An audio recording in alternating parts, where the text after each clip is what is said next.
சங்கரன்கோவில் மலர் சந்தையில் வரத்து குறைந்ததால் பூக்கள் விலை கடுமையாக உயர்ந்துள்ளது. இதுகுறித்து நமது செய்தியாளர் மணிகண்டனிடம் கூடுதல் விவரங்களை கேட்கலாம்.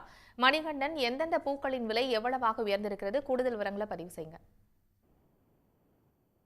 தென்காசி மாவட்டம் சங்கரன்கோவிலை பொறுத்தளவில் சுற்றுப்பகுதிகளிலிருந்து ஏராளமான கிராம மக்களிலிருந்து விளையக்கூடிய மல்லிகை பூ மற்றும் இதர பூக்கள் இங்கு அதிகமா மலர் சந்தைகளுக்கு கொண்டு வந்து ஏலம் மூலமாக விற்பனை செய்யப்படுவது வழக்கம்.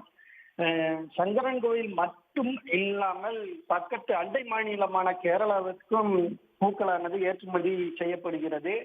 அதே போல முகூர்த்தங்களுக்கு தொடர்ந்து பண்டிகை காலம் முகூர்த்த காலம் என்பதால் பூக்களின் விலை தொடர்ந்து அதிகரித்து வந்த நிலையில் கடந்த வாரம் 3500, 4000 என படிப்படியாக உயர்ந்து காணப்பட்டது.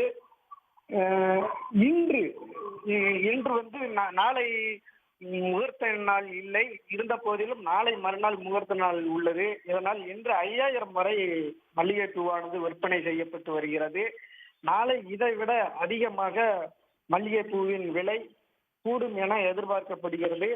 1 கிலோ மல்லிகைப்பூ இன்று 5000க்கும், பிச்சிப்பூ 1250க்கும், கேள்விப்பூ 1 கிலோ 100 ரூபாய்க்கும், அரளிப்பூ 250 ரூபாய்க்கும், கனகாமரமானது 1000 ரூபாய்க்கும், சம்மந்தி பூவின் விலை 200க்கும், சேவல் கொண்டை பூவின் விலை 100 ரூபாய்க்கும் இன்று விற்பனை செய்யப்பட்டு வருகிறது.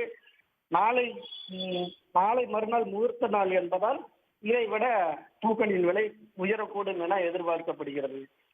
உடனுக்குடன் செய்திகளை தெரிந்து கொள்ள சன் நியூஸ் பெல் ஐகானை கிளிக் பண்ணுங்க.